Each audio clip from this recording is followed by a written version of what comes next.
하나님께서는 우리 인간을 하나님을 예배하고 하나님을 찬송하게 하려 지으셨습니다. 그 지으신 뜻대로 살게 하려 예수님이 우리를 구원하셨습니다. 구원의 은혜를 기뻐하며 감사하며 주를 찬송하고 주를 기뻐 예배하는 이 시간 되길 원합니다. 다 같이 우리 하나님께 나아가 주일 예배 드립니다.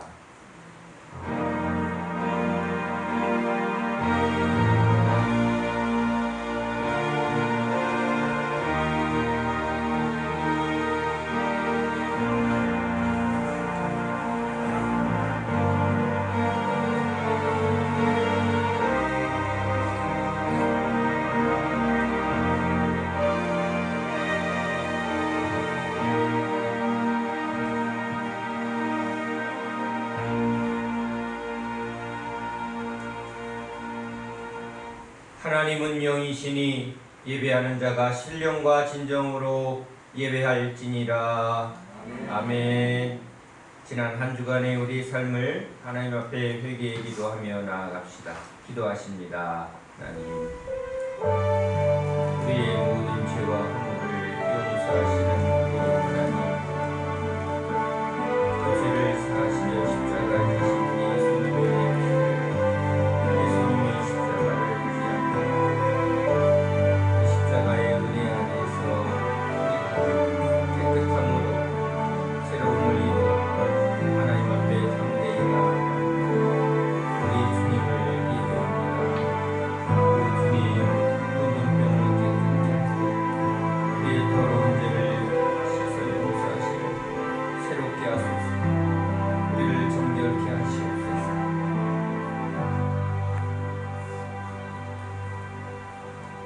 그가 찔림은 우리의 허물 때문이요 그가 상함은 우리의 죄악 때문이라.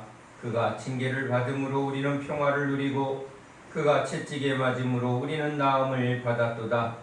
우리는 다 양 같아서 그릇 행하여 각기 제 길로 갔거늘 여호와께서는 우리 모두의 죄악을 그에게 담당시키셨도다. 아멘. 전능하사 천지를 만드신 하나님 아버지를 내가 믿사오며 그 아들 우리 주 예수 그리스도를 믿사오니 이는 성령으로 잉태하사 동정녀 마리아에게 나시고 본디오 빌라도에게 고난을 받으사 십자가에 못 박혀 죽으시고 장사한 지 사흘 만에 죽은 자 가운데서 다시 살아나시며 하늘에 오르사 전능하신 하나님 우편에 앉아 계시다가 저리로서 산 자와 죽은 자를 심판하러 오시리라. 성령을 믿사오며 거룩한 공예와 성도가 서로 교통하는 것과 죄를 사하여 주시는 것과 몸이 다시 사는 것과 영원히 사는 것을 믿사옵나이다. 아멘.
나를 위해 하시네.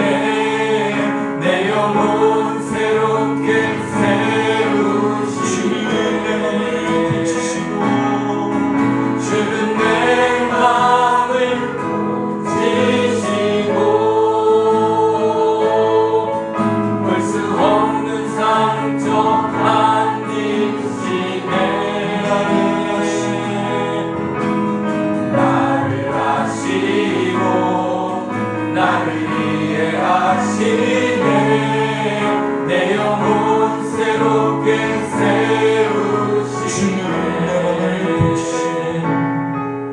주는 내 마음을 고치시고 볼 수 없는 상처 만드시네. 나를 하시고 나를 위해 하시네.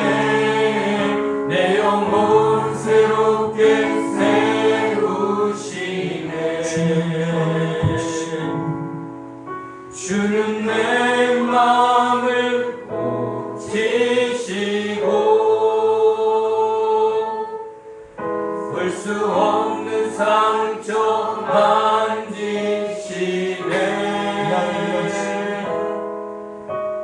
나를 하시고 나를 위해 하시네. 내 영혼 새롭게 세우시네.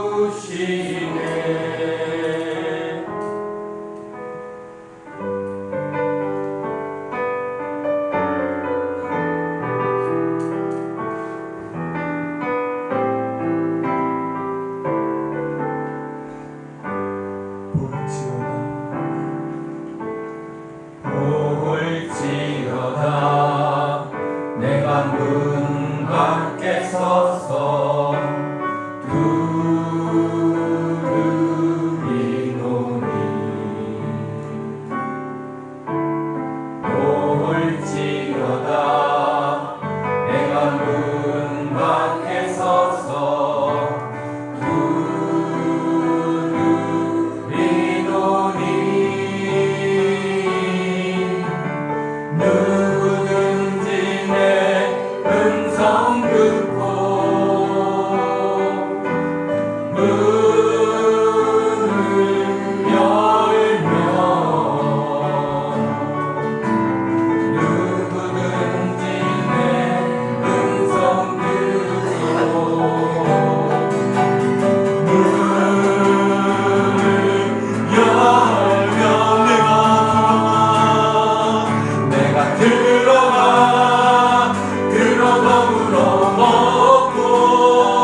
주님 나와 함께 계시네.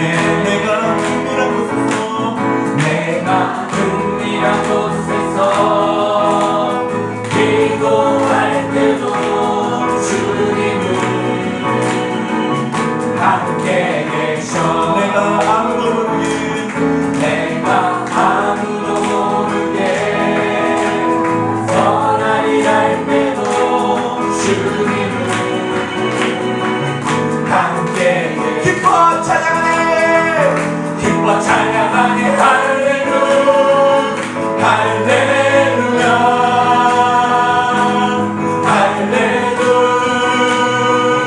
할렐루야. 우리 모두 찬양 할렐루야, 할렐루야. 주님 나와 함께 계시네. 힘이 없고 연약한 사람들에게 주님은 함께. 옆 성도님 보면서 세상 모든 형제와 자매들에게 주님은 함께 계셔. 기뻐 찬양하네, 기뻐 찬양하네. 할렐루야,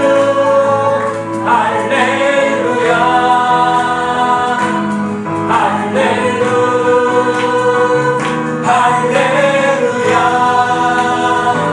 우리 모두 찬양 할렐루야, 할렐루야.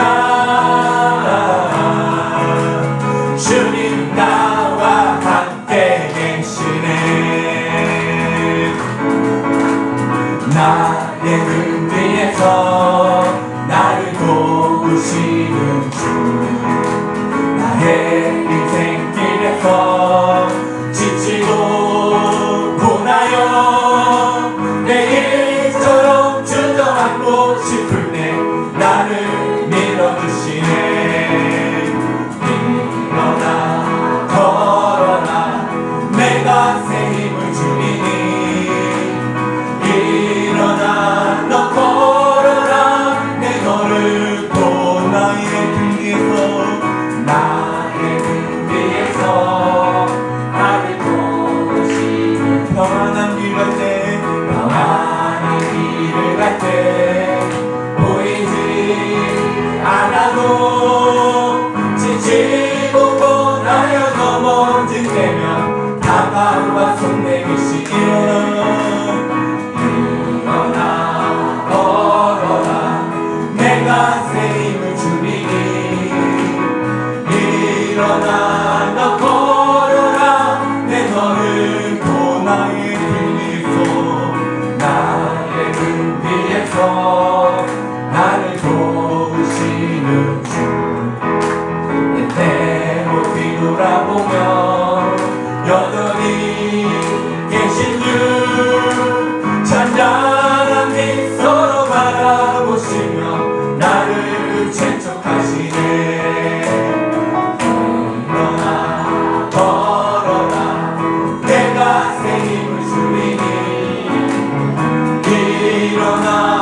지금도 우리를 사랑해.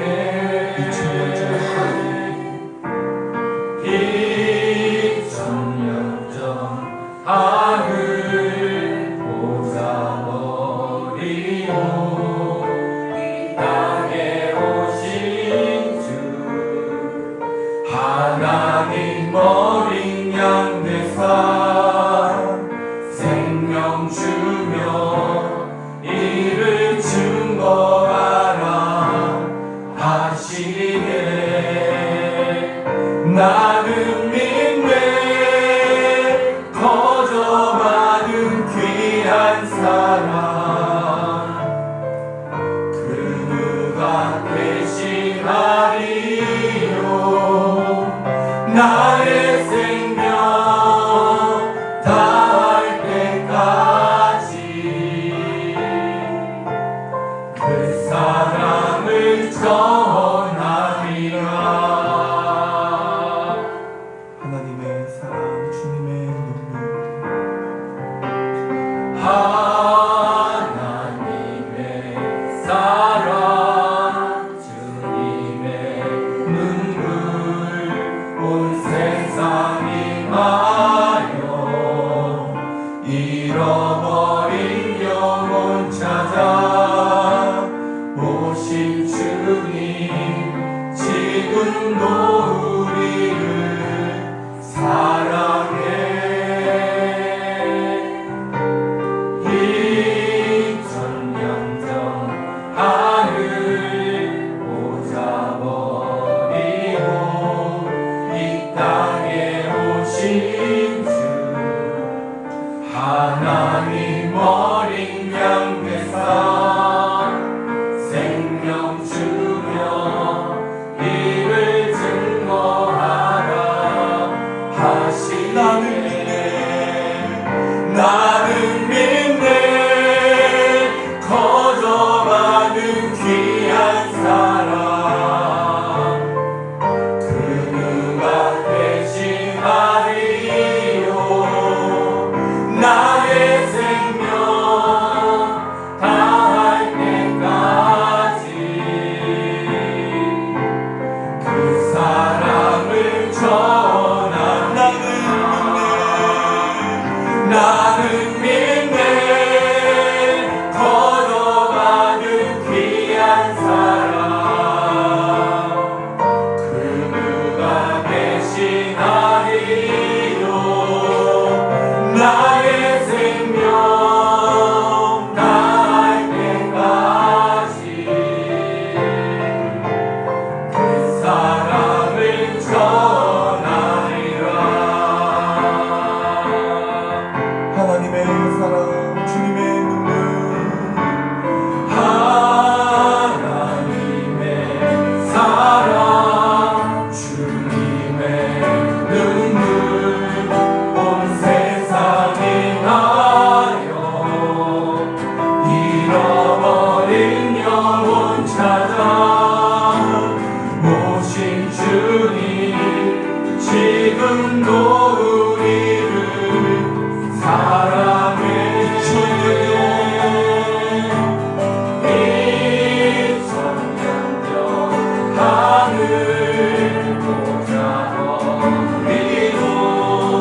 이 땅에 오신 주 하나님 어린 양 되사 생명 주며 이를 증거하라 하시네.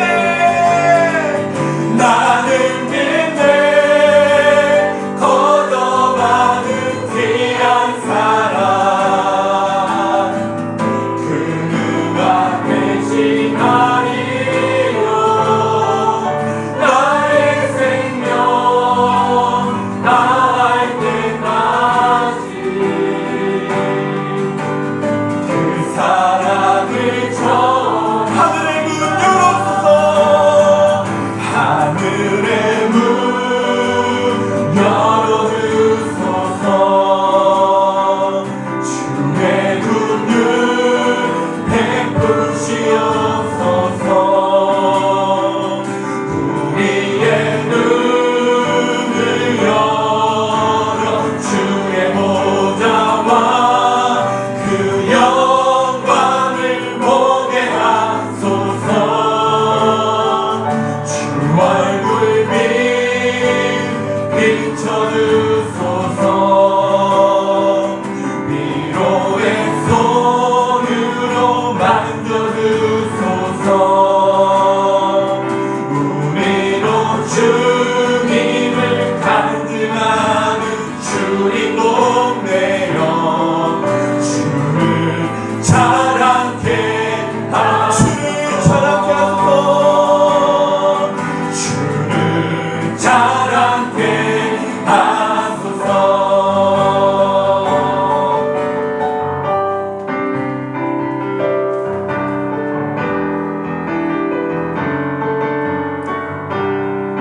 얼굴을 바라봅니다.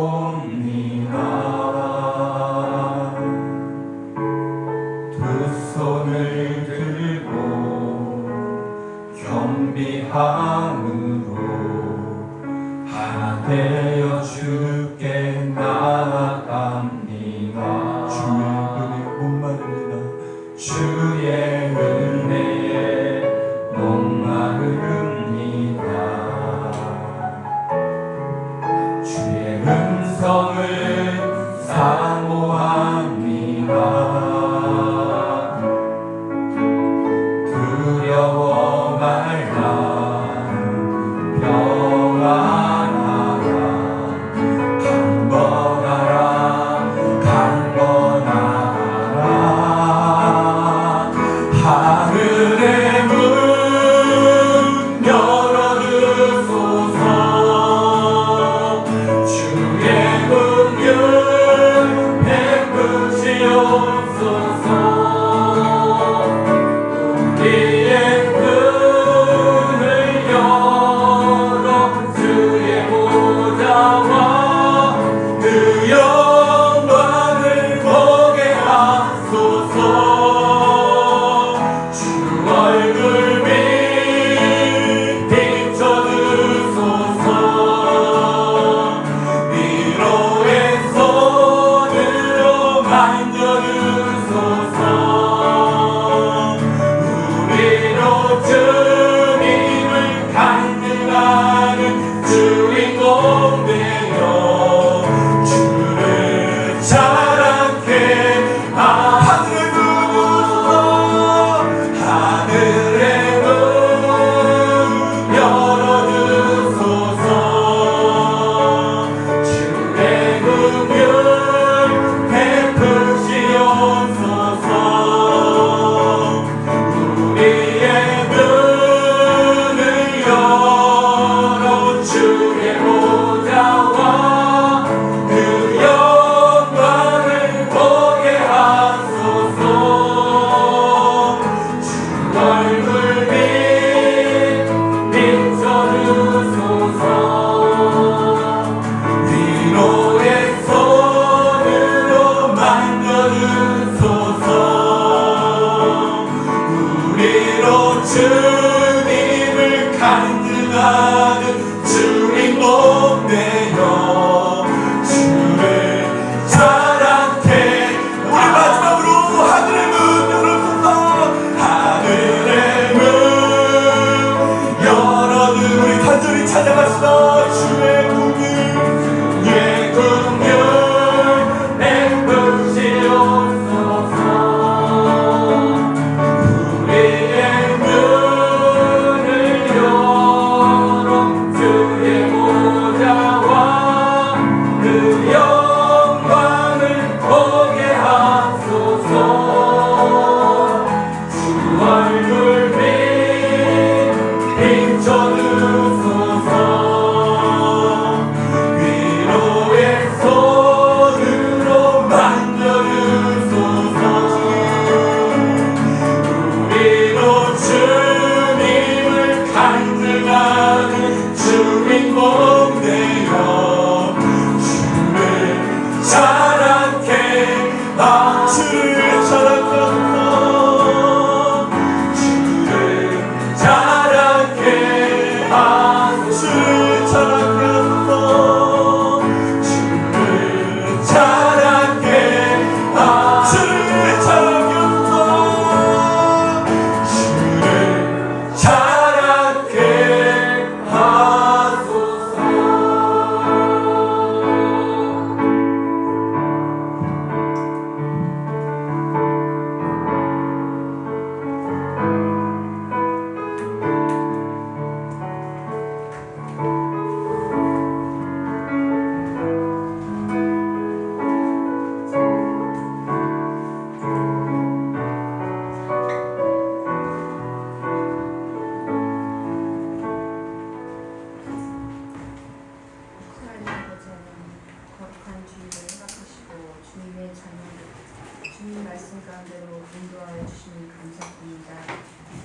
주의 거룩한 예배에 불러주신 주님의 자녀들에게 거룩한 영광으로 온전히 덮어주시며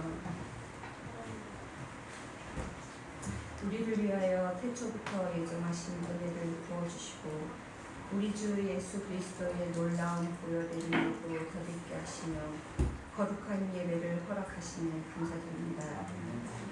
이제 두렵고 떨림으로 간구와 사모와 경외함으로 예배를 드리오니 우리 예배를 받아주시고 우리의 몸과 마음과 뜻 위에 거룩하신 하나님의 영광으로 충만케 하시고 정결케 하여 주시옵소서. 아멘. 오늘 하나님을 높이는 거룩한 예배를 통하여 주님의 몸이 된 교회 우리 성도들이 성령의 기름 부으심을 통하여 은혜의 보좌 앞에 십자가의 그늘 안에 온전히 거하게 하여 주시옵소서. 아멘. 우리의 심령을 강건하게 하시고 우리의 눈과 귀와 마음을 열어 사모하는 심령이 되게 하시며 주의 기름 부음이 충만하게 하여 주시옵소서. 아멘. 아직도 내려놓지 못한 육신의 것들을 내려놓게 하시고 오직 주님이 주신 것에 대한 감사와 기쁨으로 채워지는 믿음이 되게 하시며 주님 주신 귀한 은혜와 간증들로 아버지 하나님의 영광과 사랑을 전하는 믿음을 허락하여 주시옵소서. 주님의 양들을 위하여 강단에 세우신 목사님을 기억하시어 권능과 권세를 부어주시고 듣는 자마다 새 생명으로 거듭나게 하여 주시옵소서. 교회에 섬기는 손길들을 축복하여 주시옵고 어려운 가운데 주님의 은혜를 부어주시며 주님의 능력으로 헤쳐나가게 하여 주시옵소서. 모든 상황들 가운데 주님의 살아계심과 함께하심을 체험하는 자들이 되게 하여 주시옵소서. 이 생명 주는 동산에 주님의 영광만이 가득하길 기도하며 이 모든 말씀 예수 그리스도의 이름으로 기도드립니다. 아멘.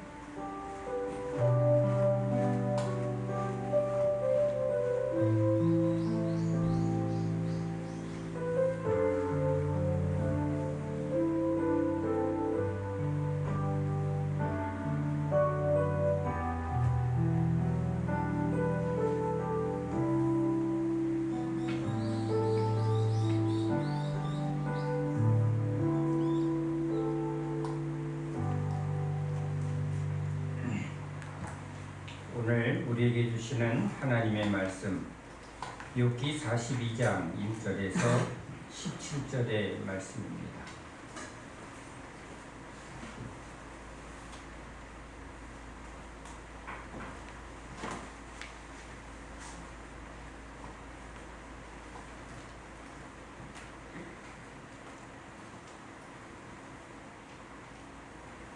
욥기 42장 1절에서 17절의 말씀을 읽겠습니다.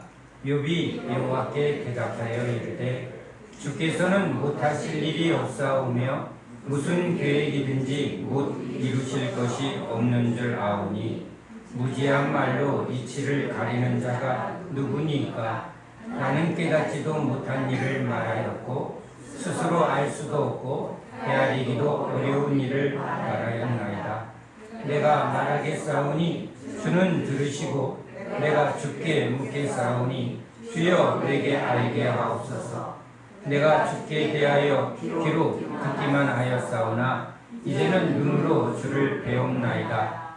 그러므로 내가 스스로 거두어드리고 티끌과 제 가운데에서 되게 하나이다.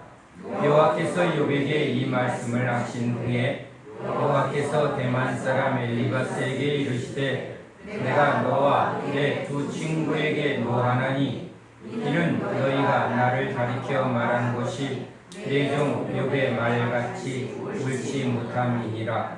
그런즉 너희는 숫소 7과 수량 7을 가지고 내 종 욥에게 가서 너희를 위하여 번제를 드리라. 내 종 욥이 너희를 위하여 기도할 것인즉 내가 그를 기쁘게 받으리니 너희가 우매한 만큼 너희에게 갚지 아니하리라.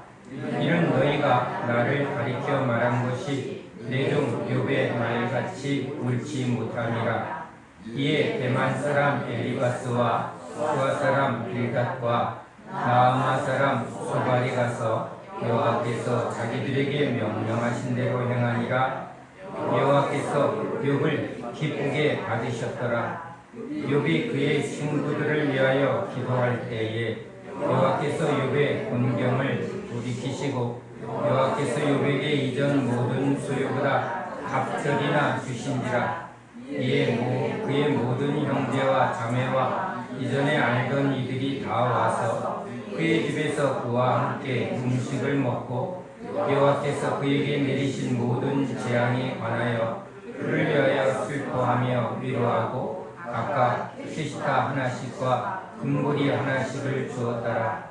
여호와께서 욥의 말년에 욥에게 처음보다 더 복을 주시니 그가 양 14,000과 낙타 6,000과 소 1,000결이와 암나귀 1,000을 주었고 또 아들 7과 딸 3을 주었으며 그가 첫째 딸은 유미마라 이름하였고 둘째 딸은 그시아라 이름하였고 셋째 딸은 게레나복이라 이름하였으니 모든 땅에서 욥의 딸들처럼 아리따운 여자가 없었더라.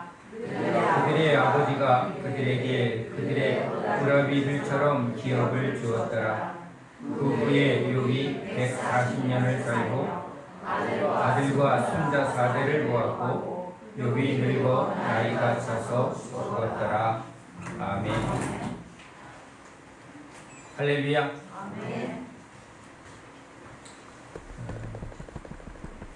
제가 목사가 되다 보니 여러 곳에 신방하게 됩니다. 좋은 일보다 조금은 어렵고 힘든 상황 속에 목사님 와서 기도해 주세요 하는 경우가 더 많습니다.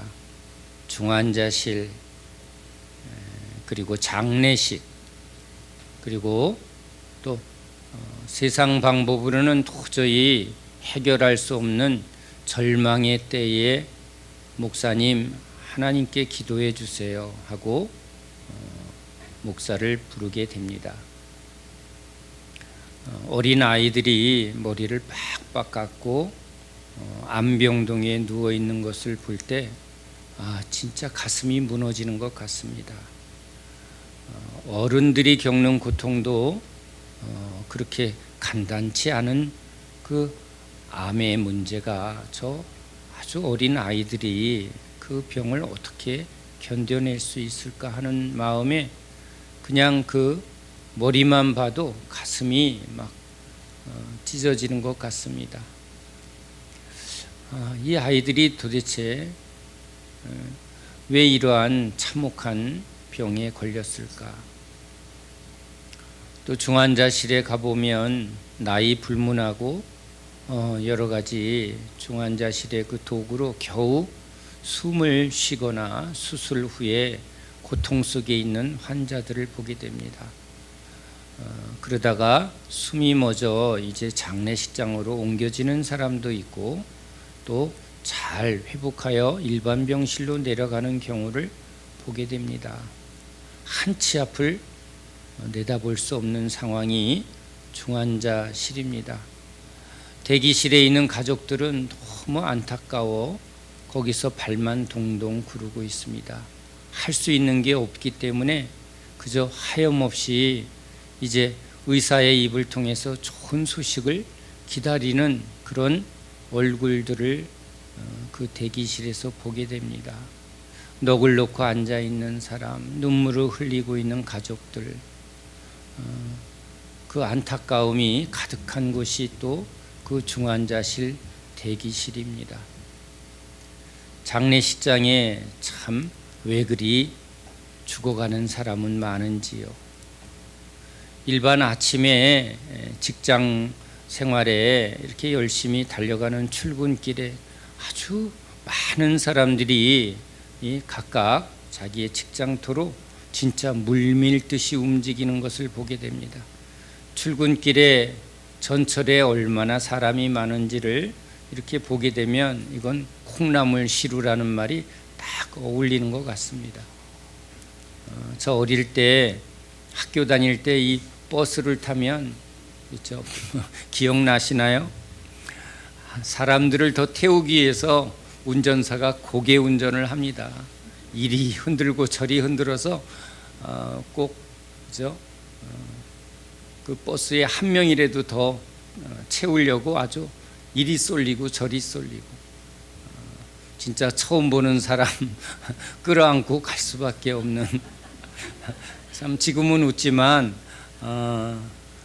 그 버스에 여러분 안내양의 오라이 소리가 아주 정겹게 들리기도 합니다. 그런데 그 사람을 더 채우려고 막 밀어놓고, 근데 전철도 그런 경우를 보게 됩니다. 하루를 힘차게 출발하는 학생들의 그 교복 행렬이 참 눈에 선하고요. 출근길에 다 넥타이 매고 또 직장으로 달려가는 수많은 사람들의 그 힘찬 발걸음이 보여집니다. 그런데 그렇게 활동적이고 역동적인 그 사람들의 수만 보이면 세상은 지금 굉장히 열심히 돌아가는 것 같습니다. 그런데 보이지 않는, 그렇죠, 그런 특별한 상황이 일어나기 전에는 우린 중환자실, 장례식장 또는 수술실 이런 데는 우린 눈이 가지 않습니다. 그래서 열심히 달려가는, 저 열심히 공부하는 그렇게 세상 일에 이제 사람들이 마음을 두게 됩니다. 오늘도 열심히, 야 오늘도 너 열심히 공부해, 아빠 직장 잘 다녀오세요. 얼마나 참 좋은 인사를 서로 나눕니까? 그런데 우린 또 저녁에 뉴스를 틀면 온갖 재난과 사고의 소식이 들려옵니다. 또 잠을 자면서 또 그 모든 것을 잊고 또 아침에 눈을 뜨면 우린 또 각각 학교로, 직장으로, 자기 삶의 일터로 막 달려갑니다. 또 일하고 또 자고, 일하고 자고, 어떻게 보면 인생의 수레바퀴를 계속 그 수레바퀴 속에 있는 것 같은데, 보이지 않는 곳에서는 그 수레바퀴에 고장이 나서 병원에, 중환자실에 또는 장례식장에, 이건 순서도 없이 또 선택도 없이 그런 상황에 던져지는 것 같습니다. 그러니 이건 우리 힘으로 될 수 없는 일이니 어떻게 보면 그냥 가려져 있을 뿐입니다. 당하는 것이죠. 어느 날 갑자기 의사가 진단을 해서 이건 큰 병입니다. 아니 큰 병 걸리고 싶었나요? 수술하고 싶은 사람이 어디 있습니까? 죽고 싶은 사람이 어디 있었습니까? 어린아이부터 노인네까지, 노인네들에게 여러분 물어보세요. 빨리 돌아가시고 싶냐고. 아주 천하의 3대 거짓말이라며요. 그렇죠? 처녀가 절대 결혼 안 한다. 노인네들이 나 빨리 죽었으면 좋겠다 하는 게 거짓말 중에 상거짓말이라고. 그래요. 죽을 걸 알면서도 우린 죽음을 직면하지 않습니다. 언제 우리에게 그런 커다란 재난이, 질병이 찾아올지 아무도 피할 수 없으니 그냥 외면할 뿐입니다. 피하려고 준비하고, 그렇죠? 막 경계한다고 그런 게 지나가다가 물 웅덩이가 보이면 이렇게 돌아가면 되는 것이고, 맨홀 뚜껑이 열려 있으면 아이고 저기 빠지면 안 되니까 펄짝하고 넘어가면 되는데, 우리에게 닥치는 이런 질병과 또는 죽음의 소식은 누구도 피할 길이 없습니다. 이것은 순서도 없고 왜 이런 일이 일어난지 알 수도 없이 갑자기 닥칠 뿐입니다. 그 일이 닥치기 전까지는 우린 또 그냥 날마다 주어진 삶의 수레바퀴에 그냥 달려갈 뿐입니다. 자, 오늘 우리는 사람의 살면서 어떻게 이런 일이, 이걸 우리 표현으로 우째 나에게 이런 일이, 하나님 왜 나한테 이래요? 어느 분은 그런 고백을 했다고 하는데, 자, 여기 하나님을 믿는 욥에게 세상 사람들이 아주 너무나 끔찍하게 여기는 이걸 뭐라고 그래요? 삼재라고 그래야 돼요? 그렇게 말하는 것 자체가 유머 같아요. 그렇죠? 이런 재앙이 어디 있습니까? 그렇죠? 갑자기 쫄딱 망했습니다. 물론 이런 일을 겪기도 합니다. 그렇죠? 사업을 하다가, 직장 생활 하다가도 당합니다. 일가 친척이라든가 아주 친한 친구에 그냥 도와준다고 사인 한번 했는데 그게 그냥 덤태기가 써서 진짜 길바닥에 나앉는 일이 있습니다. 그래도 뭐래도 조금 남으면 그걸로 잘 버텨나갈 수도 있는데, 지금 요백에 일어난 일은 이건 망해도 완전 쫄딱 망했습니다. 길바닥에 나앉았다는 말이 바로 이런 것입니다. 저 어릴 때 아주 가깝게 지내던 이웃이 이렇게 쫄딱 망했습니다. 형제처럼 여겼죠. 어머니와 아주 가깝게 여기던, 그리고 그 집 딸내미들이 둘이나 있었는데 제가 넌 첫째 부인이야 둘째 부인이냐고 소꿉놀이 하던 옆집이 진짜 갑자기 야반도주 한 거예요. 여러분, 저에게도 큰 충격입니다. 왜요? 가장 가까운 소꿉친구들이, 이름을 저는 참 기억을 못하는 사람인데 연임이 연순이 굉장히 친하게 지냈나 봐요. 근데 어느 날 어머님이 머리띠를 이렇게 질끈 메고 있는 거예요. 한숨을 푹푹 쉬며 말을 안 하시는데 나중에 알고 보니까 이렇게 어느 날 야반도주한 이 옆집에 아마 형제처럼 여겼으니 꽤 많은 돈을 빌려줬는데, 이게 이렇게 쫄딱 망해서 야반도주했으니 그 집을 생각하면 너무 안타깝고 또 받을 수 없는 돈에는 속상하고, 아마 그럴 때 어머니들이 머리띠를 질끈 묶었던 것 같아요. 어느 날 저보고 손을 잡고 나랑 어디 가재요. 그래서 버스를 타고 어디로 가는데 산기슭으로 올라가는 거예요. 웬 갑자기 산으로 가시나 했더니 산 입구에 천막을 치고 어느 사람들이 살고, 돈은 없어졌지만 같이 아파하고 같이 슬퍼하며 울던 그 모습이 이렇게 마음에 꽤 오래 남아 있습니다. 우리는 어리니까 좀 철이 없었죠. 반갑게 야, 잘 있었니? 그렇죠? 멀쩡한 집에서 천막으로 이사 간 것이 어떻게 보면 어린 나이에는 그것은 망했다라는 게 아니라 야, 여기 꽤 재미난 곳에 사네라고 해석할 수밖에 없는 어린 시절의 기억인데도 그렇게 쫄딱 망한 집 하면 그 옆집이 생각이 납니다. 그 이후로 그 친구들을 다시는 볼 수가 없었습니다. 그런 것 같습니다. 망한 돈보다도 서로 앞으로 겪어야 할 어려움에 대한 눈물, 아마 그것 때문이었는지도 모릅니다.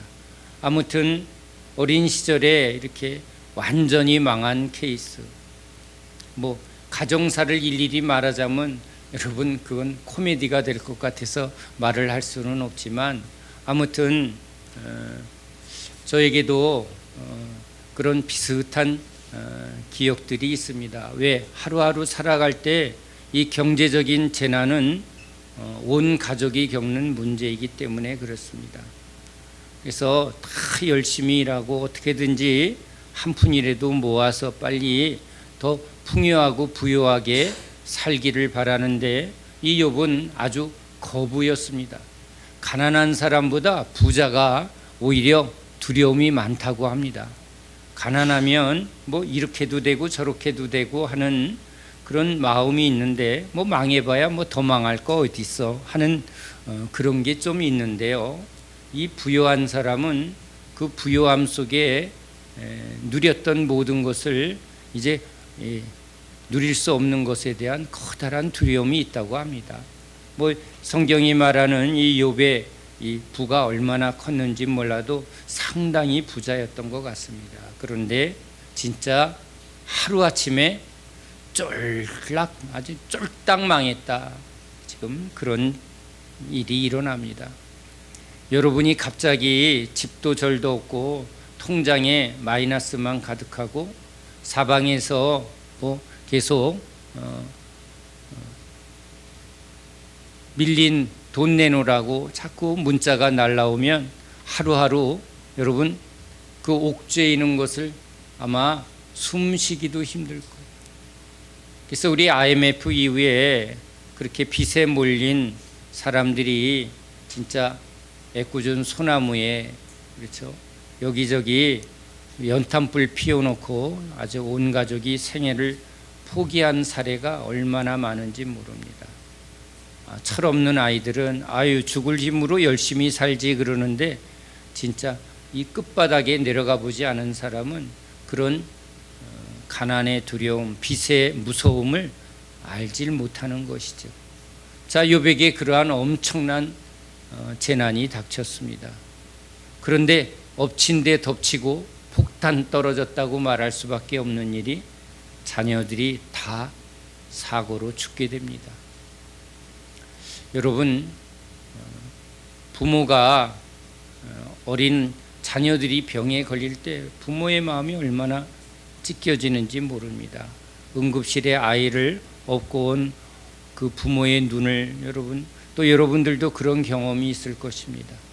내가 아픈 게 낫지 우리 어린 아이들이 아픈 거는 도무지 볼 수가 없습니다. 그런데 지금 아픈 게 아니라 아예 지금 이건 뭐예요? 때로 전부 몰살을 당합니다. 같이 죽는 게 낫다고 했을 것입니다. 왜 나는 내버려 두고 우리 아이들만 데려갔냐고 그렇게밖에 말할 수밖에 없습니다. 이건 소설도 아니고 드라마도 아니고 영화도 아니고 지금 이런 일이 일어났다고 생각하면 생각하기조차도 싫을 것입니다. 이건 욥기에 있으니까 다행이지 저와 여러분에게 이런 일이 있다고 하면 아마 그냥 날 죽여주세요. 이게 살아서 무슨 의미가 있습니까? 망한 것도 힘든데 자녀들까지요? 뭘 어쩌라고요? 나보고 뭘 어쩌라고 왜 나한테 이런 일을 하고 이게 여러분 그냥 터져 나올 거예요. 그렇게 한번 터져 나와서 풀리는 문제가 아니잖아요. 한탄한다고 풀리는 것도 아니고 그냥 부르짖는다고 뭐가 상황이 바뀌는 게 아니죠. 이건 날마다의 현실입니다. 그런데 거기다가 또 뭐까지 터졌어요? 아니 여러 번 이 말씀을 묵상하지만 왜 욥은 따라 이 욥의 고난이 아주 어마어마하게 상상만 해도 숨쉬기가 힘든 것 같습니다. 성경에 있으니까 하고 하나하나 제가 말씀을 증거했지만 제가 다시 한번 저에게 이런 일이 있다고 생각하기도 끔찍한 일들이에요. 지금 거기다가 몸에 악창이 나서 저는요 아주 소문난 겁쟁입니다. 지금도 주사 맞으러 병원에 가면 벌써 몸이 경직이 돼서 살짝 엉덩이 까고 이렇게 주사 맞아야 되는데 저는 그걸 못합니다. 바지를 홀로덕 내리고 그냥 엎어집니다. 주사 한 방 맞는 것도 제가 모든 걸 포기해야 돼요. 그래야 막상 닥치면 다 하죠. 그런데 그만큼 제가 그렇게 겁이 많은 사람이에요.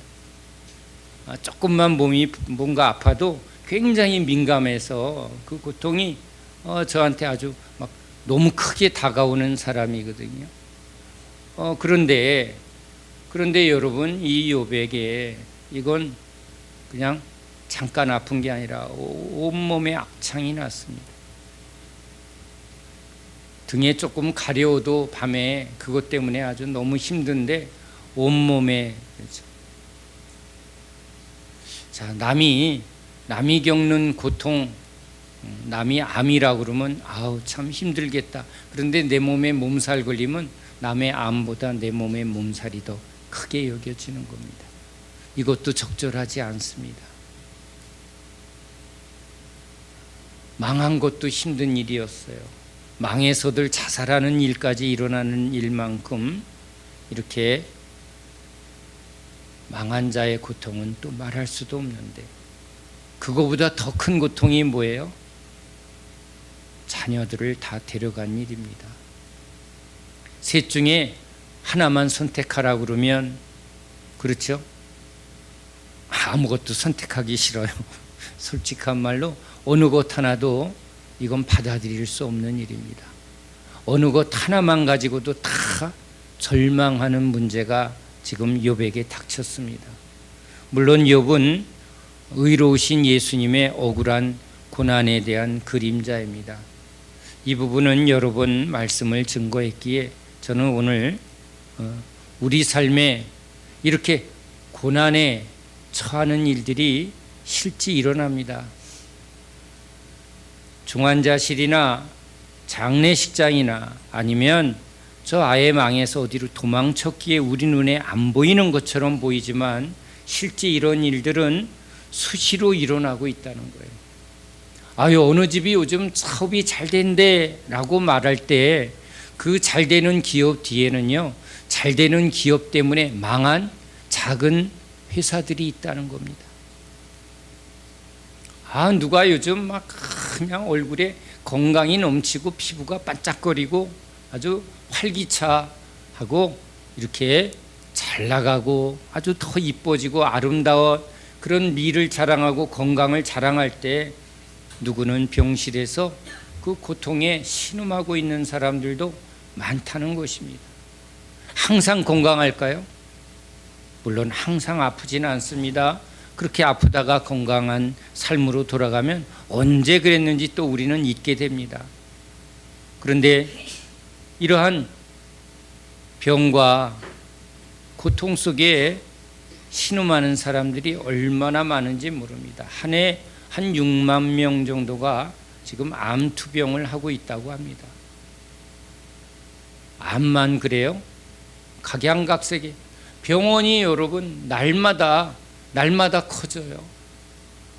병원에 가면 뭐 어떻게 다 아픈 사람만 세상에 있는 것처럼 병원에 사람들이 그렇게 많아요. 대형 종합병원의 응급실에 가보면요, 아예 복도에 대기하고 있는 환자들도 너무 많은 것을 제가 보게 됩니다. 병원 입원도 이게 마음대로 못하는 세상이 됐어요. 아픈 것도 서러운데 병원 입원조차도 어려운 거예요. 거기다 장례식장에는 그저 날마다 돌아가시는 분들이 나이 불문하고 어린아이도 젊은 사람도 그렇죠. 중년에 요즘은 60에 죽으면 요절이라고 말하는 세상이 됐어요. 90에 돌아가셔도 아유 조금 더 살 수 있는데 이렇게 말하는 세상이 됐는데도 아무튼 수없이 죽어가고 또 사람들이 태어납니다. 자, 그러나 오늘 열심히 살아가는 사람들은 이 문제가 우리와는 상관이 없는 것처럼 살아갈 뿐입니다. 닥치면 당하는 거죠. 그래서 이런 일이 없었으면 하고 바랄 뿐입니다. 자, 그런데 누구도 이러한 문제에서 벗어날 수 있는 사람은 없습니다. 자, 우리 인생에 원치 아니하는 이 고난의 문제, 이 문제를 성경은 이 욥을 통해서 우리에게 하나님은 이렇게 말하려고 합니다. 여러분의 삶이 우리로 인하여, 우리의 열심인 삶으로 인하여 모든 것이 뜻대로 되어지나요? 사업에 망하고 싶었습니까? 아프고 싶었습니까? 죽고 싶었습니까? 그런데 여러분, 이런 일은 참 물론 우리에게 원인도 있지만 그러나 이런 것들을 피하려고 아무리 준비해도 이건 부지불식간에 우리에게 다가오는 태풍과 같습니다. 피할 방법이 없습니다. 그냥 무너질 뿐입니다. 풍파가 오고 비바람이 치면 무너지는 게 여러분 우리 인생입니다. 그러한 인생 가운데 지금 여기 하나님이 우리에게 찾아오십니다. 욥에게 일어난 이 모든 일에 지금 하나님이 그 모든 일을 아신다고 말합니다. 왜 하나님은 이 욥에게 믿지 않는 자는 어떻게 보면 그냥 당하다가 끝나는 것입니다. 어쩔 수 없는 것이죠 하고 그냥 그게 운명이려니 숙명이려니 피할 방법이 없습니다. 그래서 그냥 그걸로 끝나버리는 것이죠. 망했어요. 또 노력해야죠. 아유 아픈데 어떻게 이번에 잘 회복하면 건강관리 열심히 해야죠. 이제 술도 끊고 담배도 끊고 운동도 하고 자신이 할 수 있는 최선을 다해서 주어진 것을 열심히 달려가라고 할 뿐입니다. 근데 죽음의 문제 앞에서는 누구도 피할 방법은 없으니 그건 받아들이는 것밖에 없겠죠. 자, 인간이 할 수 있는 영역이 이렇습니다. 자, 그런데 이제 진짜 말하려고 하는 것은 바로 하나님을 믿는 우리들이라는 거예요. 하나님을 믿는 우리들에겐 이런 문제가 없어야 될 것처럼 생각하는데 지금 하나님은 의로운 욥에게 이런 말할 수 없는 이 삼재, 이건 엄청난 재앙이죠. 이 재앙을 하나님이 허락하셨다는 겁니다. 제가 아는 한 권사님이 저희 교회에 집회에 오셨습니다. 예배 마친 후에 저에게 눈물을 흘리며 말합니다. 지금 아들은 병원에 있고 또 큰아들은 사업에 망하고 또 장로님은 지금 하던 일이 다 무너지고 그러니까 온 집안에 욥과 같은 재앙이 한꺼번에 몰아닥쳤다는 거예요. 그런데 교회만 가면 사람들이 수군거리는 것 같아요. 아유 저 집은 하나님한테 맞았나 봐. 하나님이 함께 하시면 장로님이 하는 회사나 자녀들이 다 교회에서 충성하는 일꾼들인데 그 하던 일이 다 잘 돼야 되는데 이게 다 망하고 병원에 들어간 거 보니까 저 하나님한테 두들겨 맞은 것 같다고 수군거린다고 합니다. 왜 회개 안 했을까요? 하나님 이게 무슨 뜻입니까 하고 하나님 앞에 엎드리고 또 회개 기도도 하고 했는데 또 기도했다고 바로 문제가 풀어지지는 않습니다. 우린 어쩔 수 없습니다. 하나님이 풀어주시지 아니하시면 우린 그냥 엎드릴 수밖에 없는 것이죠. 그런데 하나님 앞에 엎드리고 있는 그들에게 너무 힘든 건 교회 사람들이 자꾸 이렇게 수군거리고 손가락질하는 게 너무 힘들어서 지금 목사님 교회에 그냥 위로받으러 왔다는 겁니다. 그랬더니 고난이 축복이라는 말씀에 큰 위로를 받는다는 거예요. 고난이 저주고 고난이 하나님의 징계라 이렇게 생각하니까 고개를 들 수 없는데 이 고난 뒤에 하나님의 축복이 있습니다 라는 말씀은 큰 위로가 되었다고, 소망을 하나님께 두게 되었다고 권사님이 눈물을 닦으며 돌아가십니다. 자, 제가 아는 한 집사님이 저에게 이러한 고백을 합니다. 첫째 아들이 태어났는데 심장에 이상이 있습니다. 계속 수술을 해야 합니다. 눈에 이제 장애가 생겼습니다. 눈이 안 보입니다.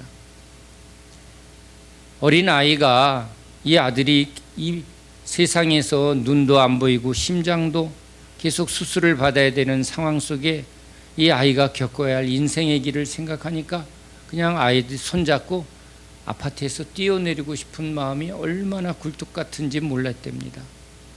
세상살이가 얼마나 치열하고 힘든데 눈도 안 보이고 또 몸도 약하게 태어난 이 아이, 부모가 이 아이를 도와주는 것도 한계가 있는 것이죠. 눈을 대신해 줄 수는 없잖아요. 약한 몸을 대신 살아줄 수도 없는 것이고, 그러니 이 아이가 겪을 걸 생각하니까 눈앞이 깜깜하더라는 거예요. 그런데 딱 하나 이 아이 때문에 새벽에 또 저녁에 하나님 앞에 엎드리다 보니까 하나 소망이 생기더라는 거예요. 왜? 이 세상살이가 끝은 아니구나. 얘가 평생 고생만 하다가 그렇게 끝날 것이 그게 끝이라면 그냥 지금 죽는 게 나은데, 그런데 이 세상살이가 끝이 아니라 하나님 나라가 그게 진짜라는 것을 자기가 믿어지니까 그래 고생은 잠깐이고 이거조차도 하나님의 뜻이라면 아멘하고 진짜 삶은 하나님께서 준비해 놓으셨다고 생각하니 그때서야 절망이 소망으로 바뀌더라고요. 하나님 계시는 게 너무 좋다. 그 말에 제가 참 은혜가 됐습니다. 자, 제가 어릴 때 보았던 그 친구네의 그 몰락을 그 다음은 모르죠. 또 열심히 살아서 또 이제 집을 마련하고 잘 살았는지 모릅니다. 근데 평생 가난의 굴레에 그냥 고생하다가 끝나는 그런 사람들도 있습니다. 또 평생 장애를 안고 평생 연약한 몸으로 질병 가운데 붙들려 살아가는 사람도 있습니다. 어떻게 나한테 이런 일이 하는 진짜 자녀가, 가족이 불시에 세상을 떠나는 일을 겪는 이 상실의 고통은 겪어보지 않으면 모릅니다. 나이 들어서 부모님이 이제 먼저 돌아가셨습니다 하는 건 우리가 다 수용을 하는데 자식을 먼저 가슴에 묻고, 그렇죠? 또 일찍 배우자를 잃은 경우에 그 상실은 이건 그냥 쉽게 받아들이기 어려운 고통이라고 합니다. 그런데 이 세상이 끝이라면 진짜 더 살 이유가 없는 거죠.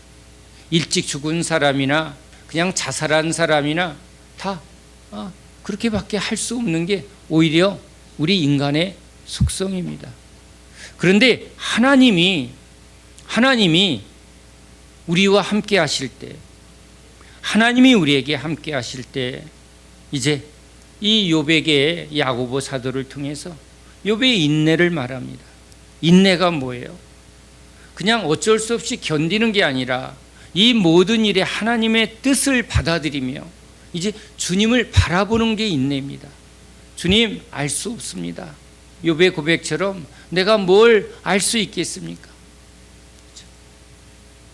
뜻을 다 알 수 없어서 그게 너무 힘들죠. 왜 나한테 이런 일이 하고, 그것 때문에 하나님하고 씨름도 해봤지만 결국은 이제 이 모든 일에 선하신 하나님의 뜻, 하나님은 자비하시고 하나님은 긍휼이 많으시다. 우린 다 이해해서 믿는 게 아니라 하나님이 그렇게 온전하시고 자비하시고 은혜가 많으신 분이라는 걸 믿는 믿음으로 이것조차도 내가 이해할 수 없는 이 재난, 이 재앙조차도 하나님의 오르심 앞에 내가 인내할 수 있을 때, 여러분, 그때 소망이 생깁니다. 소망. 이것이 끝이 아니라 주님의 선하심으로 인하여 이 고난이 고난으로 끝나는 게 아니라 고난 뒤에 하나님이 이 고난 뒤에 주시는 더 큰 은혜가 있을 것을 바라보게 되는 것이죠. 여러분, 우리 문제가 생기면 누구를 바라봐요? 나의 도움이 어디서 올고 하고 사람을 먼저 붙들게 되죠. 근데 사람은요 진짜 변하더라고요. 우리도 변해요. 도와주고 싶은데 이게 계산하니까 또 마음이 바뀌는 게 우리들이에요. 우리만 바뀌어요? 아니면 다들 바뀌어요? 다들 바뀌어요. 마음은 원인데 이게 상황에 이게 요동하는 게 인간이에요. 상황도 그래요. 뭔가 꼭 될 것 같단 말이에요. 근데 그런 거 믿다가 아주 더 크게 실망하고 무너지는 경우가 많아요. 여러분, 사람을 의지하지 마세요. 상황을 의지하지 마세요. 그거는요 진짜 풍랑에 오르락내리락 하는 거예요. 오르락내리락, 그리고 좌지우지 움직이는 그 움직이는 것을 붙들면 우리도 같이 움직이는 거예요. 사람은 움직입니다. 사랑은 움직여요. 사람도 움직이고 사랑도 움직이더라고.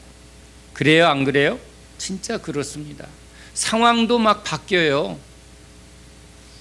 변하지 않는 건 딱 한 분밖에 없어요. 하나님이죠.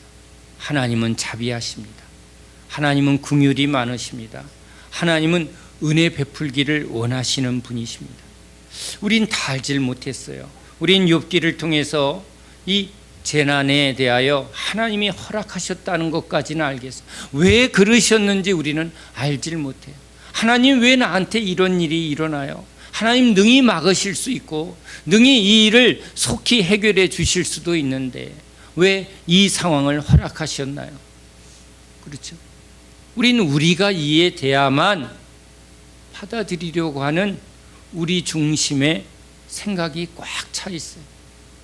그런데 주님은요, 우리를 인내하게 하면서 결국은 내 뜻이 아니라, 내 생각이 아니라, 내 계획이 아니라, 내 이해의 범주 내에서가 아니라 하나님의 하나님 되심을 바라보게 하려고 지금 이 욥에게 고난을 허락하셨다고 성경은 말합니다. 여러분, 신앙이 뭘까요? 우린 모두 하나님을 믿습니다. 그리고 우리를 구원하신 예수님을 믿습니다. 그런데 욥처럼 우리가 하나님을 믿을 때 이런 생각을 많이 하게 돼요. 하나님은 나를 항상 좋은 길로, 나를 편안한 길로, 나를 안전한 길로 보호해 주실 것을 기대하는 마음, 그 마음이 우리한테 있습니다. 그런데 주님은요, 우리가 원하는 길로 우리를 끌고 가지 아니하시고 당신이 계획한 길로 인도한다는 거예요. 욥처럼 이런 세 가지 재앙이 한꺼번에 찾아올지 아니면 하나가 올지 크게 올지 작게 올지 우리는 알질 못합니다. 그런데 지나온 삶에, 예수 믿는 우리의 삶에 하나하나 주님은 함께 하셨습니다. 그때 도대체 왜 그런 일이 있는지를 우리는 다 알 수는 없었지만 그 과정 속에 하나님 앞에 엎드리고 하나님 앞에 기도하고 하나님의 은혜를 붙든 후에 지금은 그 모든 것이 지나갔습니다. 뭐만 남아요? 주님의 은혜만 남습니다. 그저 내 열심으로, 그저 어디서 들은 얄팍한 지식과 경험으로 내가 하나님을 알지, 하나님을 믿지 하고 떠들었던 우리 신앙이 이제 어디서 변화를 받습니까? 이 고난의 과정을 통과하면서입니다. 하나님은 우리를 연단하시는 하나님이십니다. 우리를 넓은 길로, 편안한 길로 인도하는 분이 아니라 주님이 예비하신 길로 우리를 인도합니다. 아우, 내 삶에 왜 이렇게 길게 고난을 주실까? 여러분, 그 긴 고난 속에 더 큰 인내와 더 큰 소망과 더 큰 믿음을 예비하셨음을 바라보시기 바랍니다. 여러분, 이 인내 속에 여러분 딱 하나밖에는 우리가 할 수 있는 게 없습니다. 세상 사람들은 바라볼 게 없으니까 자신을 붙들다가 자신의 무능함에, 무기력함에 같이 무너집니다. 자기가 자신 붙들고 무너집니다. 자기가 붙들 사람이 친구나 가족이나 여러 사람 붙들었는데 그 사람도 자기 삶의 무게를 지금 감당하기 힘든 사람에게 우리 인생의 무게를 책임져 달라고 손을 내밀어 봐야 여러분 힘이 없는 것입니다. 의지할 수 없는 존재에게 자꾸 손을 내밀고 마음을 두고 소망을 두면 여러분 우린 무너지게 됩니다. 믿을 분은 딱 한 분밖에 없습니다. 그분은 변함이 없으신 분이고 그분은 자비하시며 긍휼로 충만하신 분입니다. 우린 이 모든 과정을 통해서 하나님을 아는 자, 하나님과 그의 보내신 아들 예수 그리스도를 알게 하시려고 이 고난의 긴 과정을 준비하셨다는 것을 오늘 말씀 속에서 봅니다. 저는 환자들에게 그런 얘기를 합니다. 병만 나으면 당신은 큰 손해입니다. 왜냐하면 안 아팠을 대로 그대로 돌아가는 것뿐이기 때문이죠.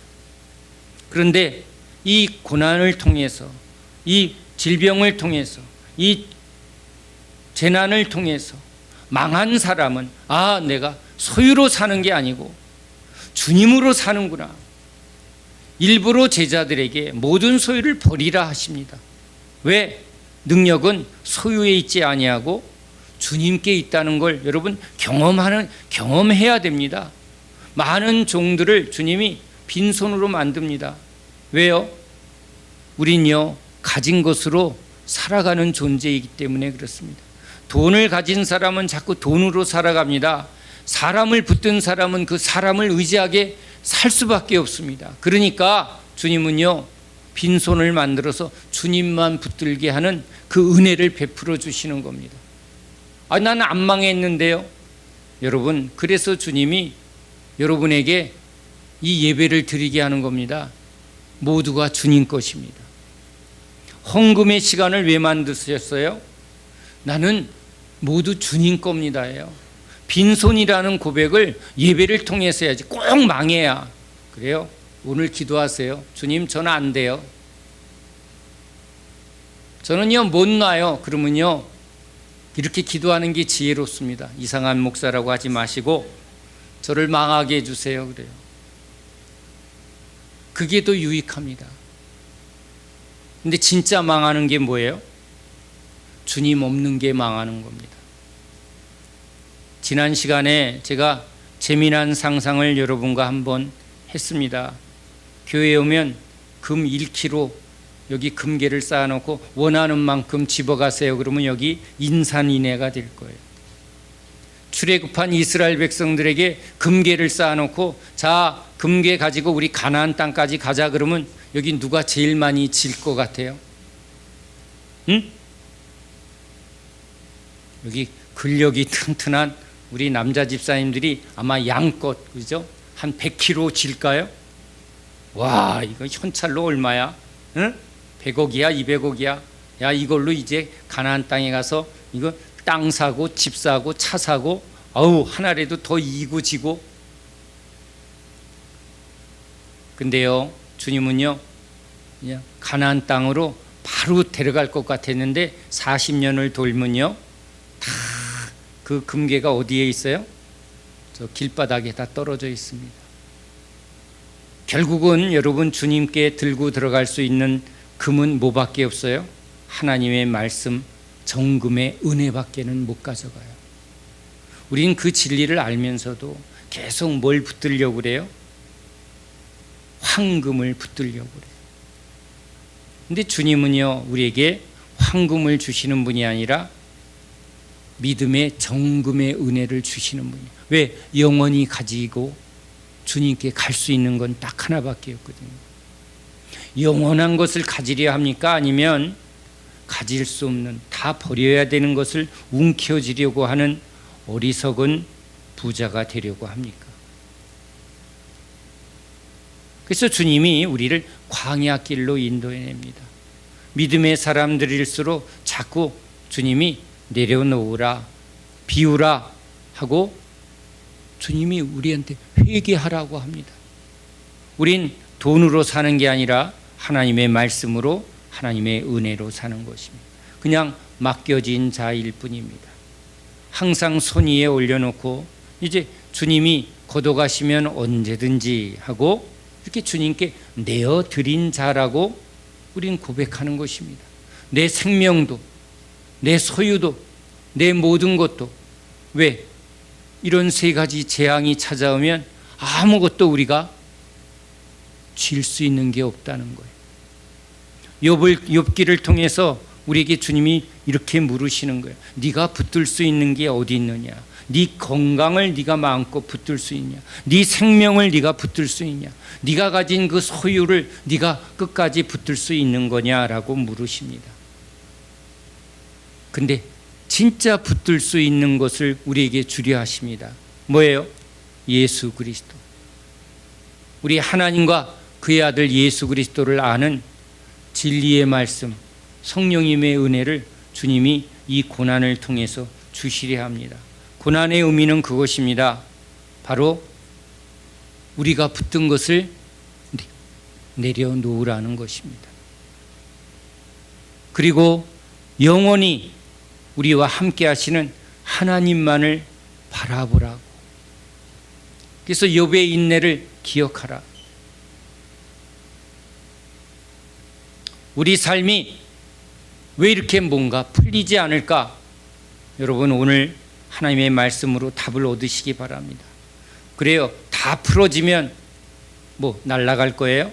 뭘 하려고 그렇게 이것 좀 풀어주세요, 저것 좀 풀어주세요. 저기 두루마리 휴지나 풀으세요. 진짜 풀리는 건 그런 게 아니에요. 그렇죠? 야, 난 이게 많았으면, 난 이게 있었으면. 그래요? 그걸 가진 사람도 여러분 자유한 사람은 없습니다. 그러나 우리에게 참된 자유, 그것은 예수 그리스도만 우리에게 참된 자유를 주시는 분입니다. 욥에게 지금 갑절의 은혜를 주신다고 약속하고 있습니다. 이것은 단순히 소유의 말이 아니라 엘리사에게 이제 갑절의 은혜를 약속한 것처럼 우리 제자들이 예수님을 따라갈 때 다 버리고 떠났을 때 이제 세상이 주지 않는 하늘의 신령한 은혜를 성령으로 마음껏 부어주심을 약속하는 것입니다. 하늘 백성은 영원한 것에 대한 약속을 하십니다. 이 땅의 것을 내려놓고 하늘의 신령한 복을 갑절로 받으시는 저와 여러분 되시기 바랍니다. 잠깐 지나가는 이 헛된 것을 움켜쥐려고 하는 모든 욕심의 손을 비우고 영원히 우리에게 주시는 하나님의 말씀, 예수 그리스도죠. 예수 그리스도를 믿는 자에게 주시는 하나님의 성령을 여러분 취하고 소유하고 그것으로 부욕해 되는 저와 여러분 되시기 바랍니다. 하나님의 자녀, 욥의 자녀들을 새로운 이스라엘, 우리죠. 하나님의 갑절의 은혜를 받아서, 그렇죠? 이제 귀로만 듣던 율법 신앙이 아니라 성령으로 새 영과 새 마음과 능력을 받은 이 하나님을 눈으로 볼 수 있는, 우리 예수님을 바로 볼 수 있는 그런 영적인 변화를 받은 열 자녀, 완전한 하나님의 새로운 자녀에 대한 약속의 말씀입니다. 바로 우리들입니다. 주님의 말씀을 통해서 거듭나고 새로워지는 약속의 말씀입니다. 고난을 고난으로 그치지 말고 우리에게 주어진 고난을 통해서 주님이 주시는 이런 놀라운 영적인 축복을 받는 저와 여러분 되시기 바랍니다. 고난을 빨리 주님 해결해 주세요. 병 빨리 낫게 해주세요. 나 약한 거 빨리 없애주세요. 여러분, 이런 기도를 이제 멈추시기 바랍니다. 이 고난을 나에게 허락하신 하나님을 바라보시기 바랍니다. 하나님을 바라보면서 인내하면서 뭐 하는 거예요? 주의 뜻을, 우리 주님의 선하신 뜻을, 우리 주님의 자비와 긍휼을 아는 자를, 아는 지식을, 그 은혜를 달라고 구하고 찾고 두드리는 지혜로운 주님의 자녀들 되길 예수님의 이름으로 축원합니다. 여러분, 고난은 주님 손에 있습니다. 이것을 허락하신 분도 주님이시고요, 가장 좋을 때 주님이 이 모든 것을 걷어가시고 새롭게 하실 것을 믿으시기 바랍니다. 자꾸 내 때에 내가 원하는 방법으로 이렇게 내 중심으로 자꾸 바라보게 될 때 하나님은 침묵하십니다. 그러나 이제 다 내려놓고 주님을 온전히 바라보는 게 여러분 인내예요. 인내는 그냥 어쩔 수 없이 참는 게 아니라 세상 사람들은 어쩔 수 없이 참아요. 왜? 방법이 없으니까. 우린 방법이 있습니다. 방법이 누구예요?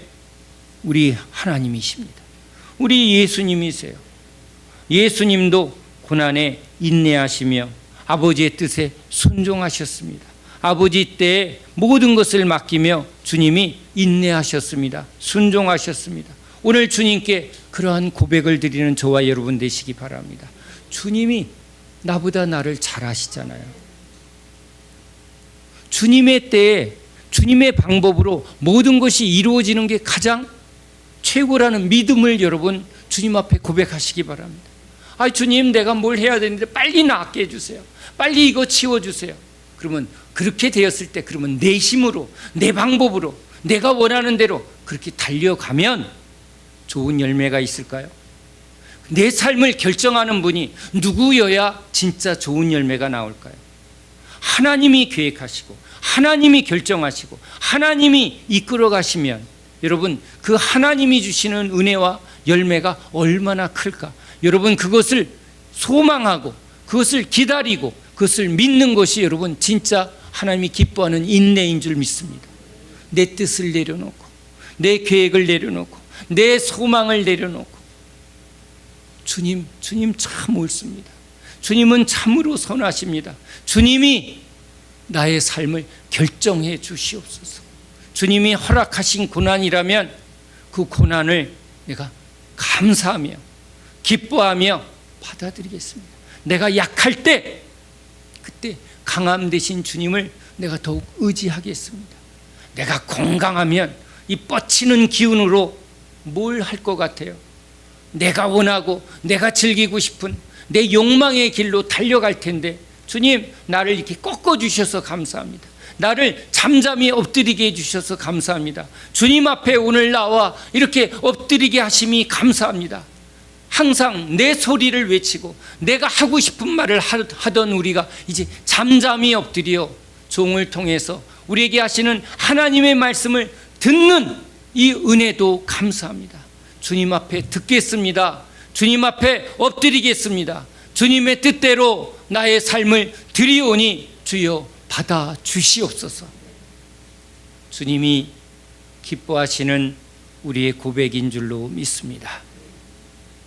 주님을 온전히 바라보는 믿음의 주여 온전케 하시는 이인 예수, 그 예수님의 십자가를, 예수님의 그 고난에 순종하신 그 순종의 십자가를 우리가 믿음으로 내 안에 모시며 주님 나도 예수님과 함께하게 해 주옵소서. 나의 삶을 예수님께 온전히 드리게 하여 주시옵소서. 우리 이 기도가 주님께 온전히 올려지는 이 시간 되길 원합니다. 기도합니다. 하나님, 종의 입술을 통하여 하나님 우리 모두에게 말씀하실 때 우리가 듣고 아멘 하였나이다. 우리가 함께 주 앞에 기도하며 간구하며 인내하며 주만 바라보고 주만 의지하고자 합니다. 주여 선하신 손길로 우리를 잡아 주시옵소서. 우리의 모든 것을 내려놓고 우리 선하신 우리 하나님의 그 뜻대로 우리 예수님이 아버지의 뜻대로 순종하신 그 순종의 십자가, 우리도 그 십자가 짊어지고 우리도 예수님의 십자가를 함께 지고 우리 아버지 뜻대로 주님 순종하는 주님의 백성 되게 하여 주시옵소서. 우리 삶을 주님이 다스려 주시옵소서. 예수 그리스도 이름으로 감사하며 기도하옵나이다. 아멘.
지키니 두려 말라. 죽도록 충성하여라.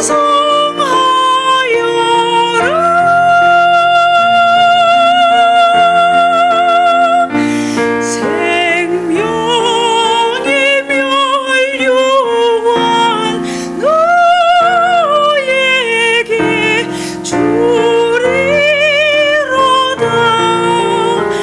내가 항상 널 지키니 두려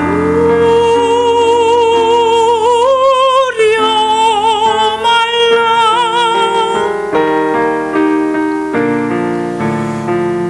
내가 항상 널 지킨다.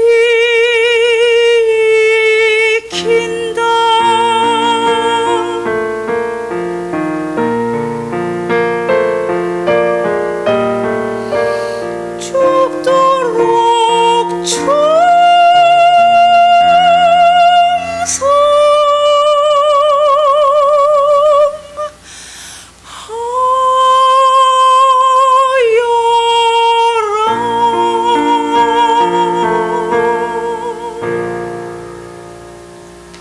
아멘.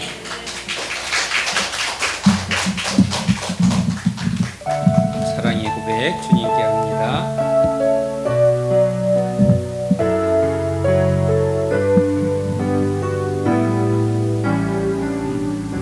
하나님, 죽도록 충성하라.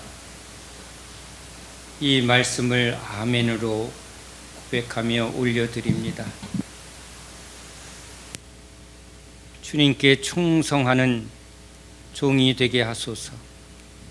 주님께 온전히 드리는 충성스러운 청직이 되게 하여 주시옵소서. 모든 것이 주의 것이온데 주님께 드리는 것이 마땅하며 즐거이 기쁘게 자원하며 온전히 드리는 저희 지혜로운 청지기들 다 되게 하여 주시옵소서. 주님께 드린 찬송, 기도, 이 예배와 이 예물과 그리고 우리의 삶을 주님만 받아 주시옵소서. 예수 그리스도 이름으로 감사하며 축복하며 기도합니다. 아멘. 서로 인사합니다. 참 잘 오셨습니다.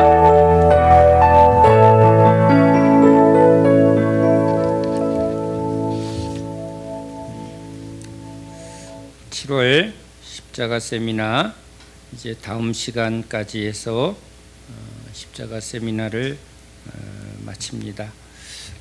8월 십자가 세미나 기간이 첫째 주가 4일부터 6일이고요. 둘째 주는 11일부터 13일이에요. 제가 조금 고민이 돼서 광고 시간에, 왜냐하면 4, 5, 6 이게 휴가 피크 기간이고 제일 더운 기간인데 요 기간에 할 것인지 아니면 그 다음 주에 할 것인지 잠깐 의견을 묻고자 합니다. 왜냐하면 저야 여기 동산에만 있으니까 어느 주건 상관이는 없는데 휴가 시즌을 피크 때를 피해서 그 다음 주로 하는 게 좋을까요? 상관없이 하는 게 좋을까요? 둘째 주로 할까요? 응? 첫째 주에 하자고요. 첫째 주 말고 첫째 주는 안 돼요 하는 분 있으면 의견을 얘기해 보세요. 상관이 없습니까?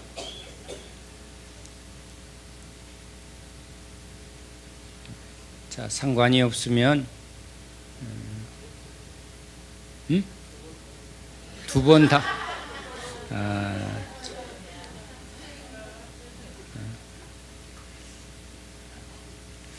아부가 성령의 10번째 열매라는 걸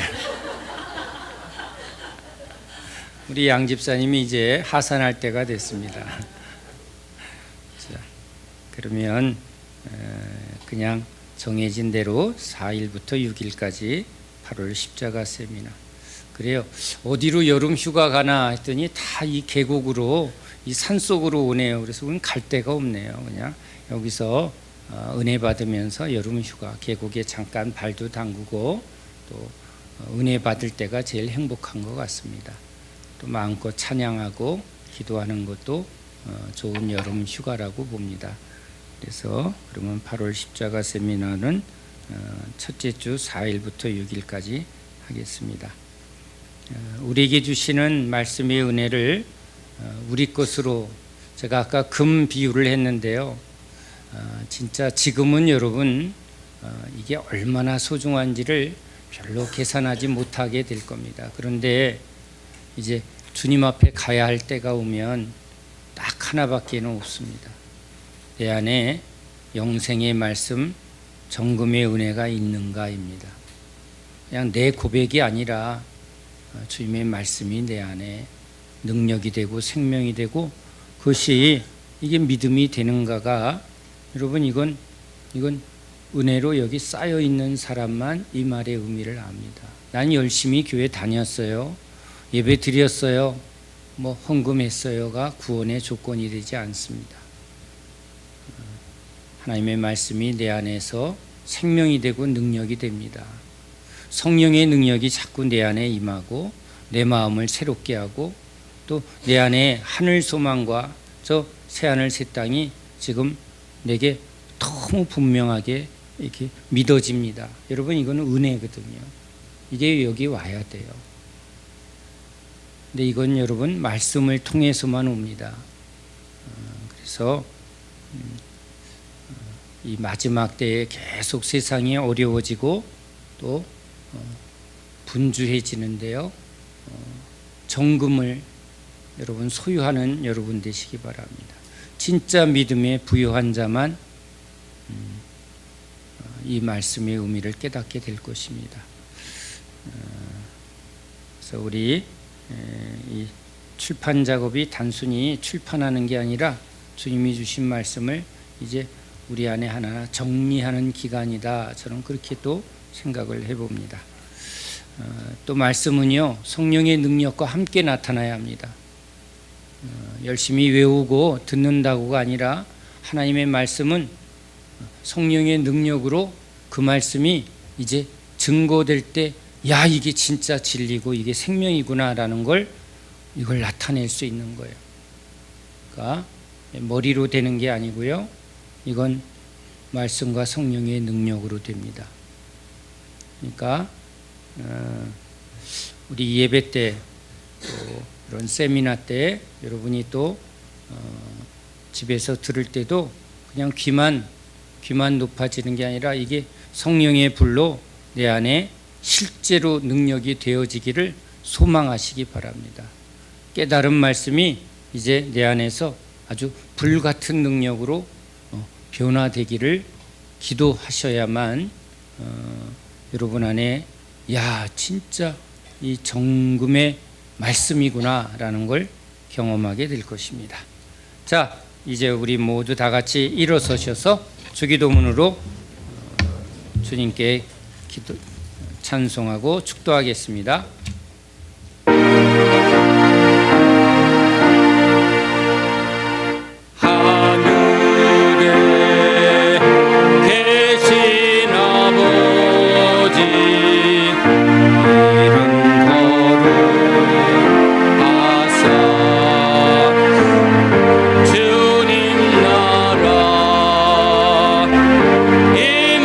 임하시고 뜻이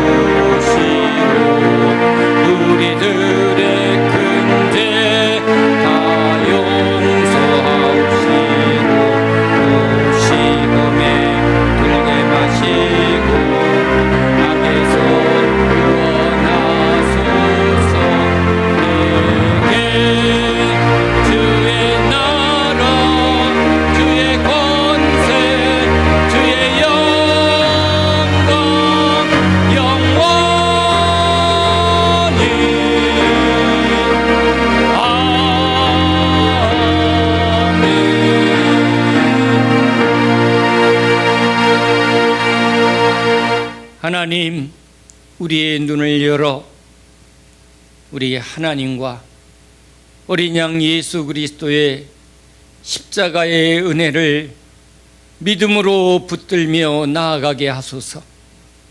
우리 안에 생명의 말씀, 진리의 말씀, 능력의 말씀, 영생의 말씀으로 먹이시고 그 은혜가 정금의 능력으로 나타나게 해 주시옵소서.